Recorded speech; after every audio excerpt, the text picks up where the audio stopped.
വടക്കാഞ്ചേരിയിൽ തിരഞ്ഞെടുപ്പിന് പിന്നാലെ കോഴ വിവാദം. LDF പ്രസിഡന്റ് സ്ഥാനാർത്ഥിക്ക് വോട്ട് ചെയ്യാൻ 50 ലക്ഷം രൂപ വാഗ്ദാനം ചെയ്തുവെന്ന് പറയപ്പെടുന്ന ഫോൺ സംഭാഷണമാണ് ഇപ്പോൾ പുറത്തു വന്നിരിക്കുന്നത്.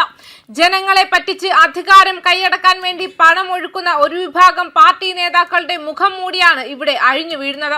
മറ്റു പാർട്ടിക്കാർ അധികാരത്തിൽ വരുമെന്ന സാഹചര്യം വരുമ്പോൾ അവിടെ ഏത് രീതിയിലും പണമൊഴുക്കി അധികാരം നേടുക. വടക്കാഞ്ചേരി ബ്ലോക്ക് വരവൂർ ഡിവിഷനിൽ നിന്ന് UDF സ്ഥാനാർത്ഥിയായി ജയിച്ച ലീഗ് സ്വതന്ത്രൻ EU ജാഫറിന്റെ ഫോൺ സംഭാഷണമാണ് പുറത്തു വന്നത്. കോൺഗ്രസ് വരവൂർ മണ്ഡലം പ്രസിഡന്റുമായി പ്രസിഡന്റ് തിരഞ്ഞെടുപ്പിന്റെ തലേ ദിവസമായിരുന്നു സംസാരം. പരാതി ലഭിച്ചതിനെ തുടർന്ന് വിജിലൻസ് അന്വേഷണം ആരംഭിച്ചിട്ടുണ്ട്. UDFിനൊപ്പം നിന്നാൽ നറുക്കെടുപ്പിലൂടെ ഭരണം പിടിക്കും, തനിക്ക് ഒന്നും കിട്ടില്ല. LDFിനൊപ്പം നിന്നാൽ ബ്ലോക്ക് പഞ്ചായത്ത് പ്രസിഡന്റ് സ്ഥാനമോ അല്ലെങ്കിൽ 50 ലക്ഷമോ ലഭിക്കുമെന്നാണ് ഫോണിൽ കൂടി ജാഫർ പറയുന്നത്. മണ്ഡലം പ്രസിഡന്റ് മുസ്തഫയോടാണ് ലീഗ് സ്വതന്ത്രനായി മത്സരിച്ച ജാഫർ ഫോണിൽ കൂടി സംസാരിച്ചത്. ഞാൻ അങ്ങനെയല്ലല്ലോ, സ്വതന്ത്രനാണ്, പ്രസിഡന്റ് CPMകാരനല്ലല്ലോ, അതുകൊണ്ടാണ് പറയുന്നത്. ഇപ്പോൾ ഒരു ഓപ്ഷൻ കിട്ടിയിട്ടുണ്ട്, അതുകൊണ്ട് ആ ഓപ്ഷൻ മാക്സിമം യൂസ് ചെയ്യുകയാണ്. ഞാൻ എൻ്റെ ലൈഫ് സെറ്റിൽ ചെയ്യാൻ വേണ്ടിയാണ് ജീവിക്കുന്നത്. അത് സെറ്റാവാനുള്ള ഓപ്ഷൻ വരുവാണ്. ഇവിടെ 1-2 രൂപയല്ല, 50 ലക്ഷം രൂപയാണ് ഓഫർ.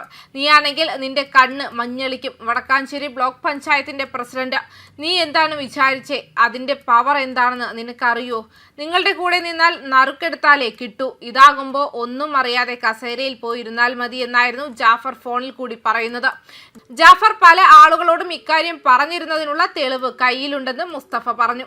ഇത് തങ്ങളല്ല എന്ന് CPM തെളിയിക്കണമെന്നും ധൈര്യമുണ്ടെങ്കിൽ രാജിവെച്ച് ഒരു തെരഞ്ഞെടുപ്പിനെ നേരിടണമെന്നും മുസ്തഫ CPMനെ വെല്ലുവിളിക്കുകയും ചെയ്തു.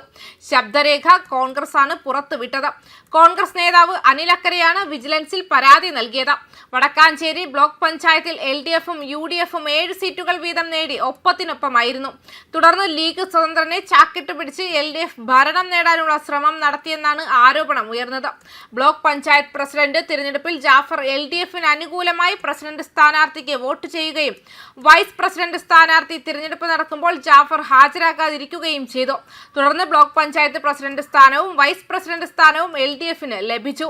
വലിയ രാഷ്ട്രീയ വിഷയമായി ഇത് മാറുകയും കടുത്ത സമ്മർദ്ദത്തെ തുടർന്ന് ജാഫർ ബ്ലോക്ക് പഞ്ചായത്ത് അംഗത്വം രാജിവെക്കുകയുമായിരുന്നു. വിവാദത്തിന് പിന്നാലെ ഇയാൾ ഒളിവിൽ പോയതായാണ് വിവരങ്ങൾ. ഇതുപോലെ പല സ്ഥലങ്ങളിലും കള്ളത്തരത്തിലൂടെ അധികാരങ്ങൾ പിടിച്ചെടുക്കുകയും പൊതുജനങ്ങളെ പറ്റിക്കുകയും ചെയ്തിട്ടുണ്ടെന്നാണ് പൊതുവെ ഉയർന്നു വരുന്ന ആരോപണങ്ങൾ.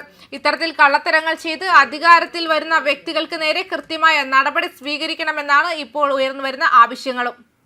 ന്യൂസ് ഡെസ്ക് കർമ്മ ന്യൂസ്.